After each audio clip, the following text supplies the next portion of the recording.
My name is Joe Cox. I'm with Compressed Air Systems here in New Orleans. We're out here at the CN Mays Yard in Harahan, Louisiana.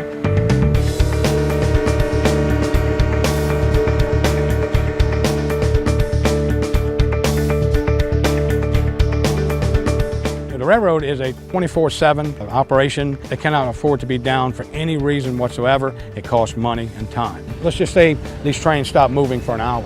Well, that's probably 250 customers that have just lost an hour's worth of time. They could be in production. Not only does CN lose, but then the customer loses also. It was apparent they were having breakdowns in the yard. They had old equipment, antiquated equipment that was burning electricity. It was costing them a large amount of money. They were using locomotives to charge, which costs not only man hours, but breakdowns on the locomotives, maintenance, and then also the cost of the fuel, which anywhere from 4 to 20 gallons per hour if they're charging a car with a locomotive. The air is used for charging the trains for the brake system, okay, which is mandated by the FRA. If these cars leave out of this yard with no air on the brakes or little air on the brakes, and they get down to a main crossing and they don't have brakes to stop, then it's going to cost millions of dollars and lives. You have to have 85 pounds of air before that train leaves the yard.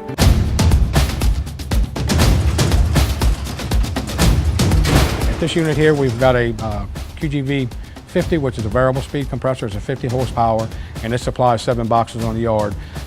In any given time, it can charge up to 200 to 300 boxcars at a time. They went with the variable speed because of the efficiency, and of course with Quincy because of reliability and warranty.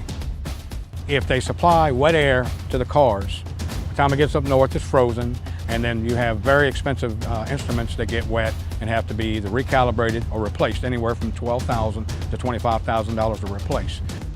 In this application here, air is required to be dry to go into the car, so we've added a desk and dryer, large receiver tanks, a little cleanup on the backside, coalescent particulate filter.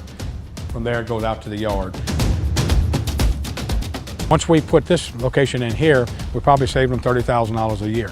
Okay, the payback on this particular building here, because they were using a diesel compressor, was probably as little as 18 months or less. That's to pay for the equipment to do the boring and put in the air boxes. I mean, he saw us do this and he said, well, we're going to go to Baton Rouge, and then we're going to come to Mays, and then we're going to do this. They had me go to Yazoo City, they had me go to Greenwood, they had me go and pick each location, and they realized that the benefit of going with Quincy versus what they're doing now. Quincy can offer them reliable compressor, one with the largest warranty, and local distributors to back up any support they may need, whether it be a down, whether it be repair works, just whatever. My name is Joe Cox, and this is my Quincy story.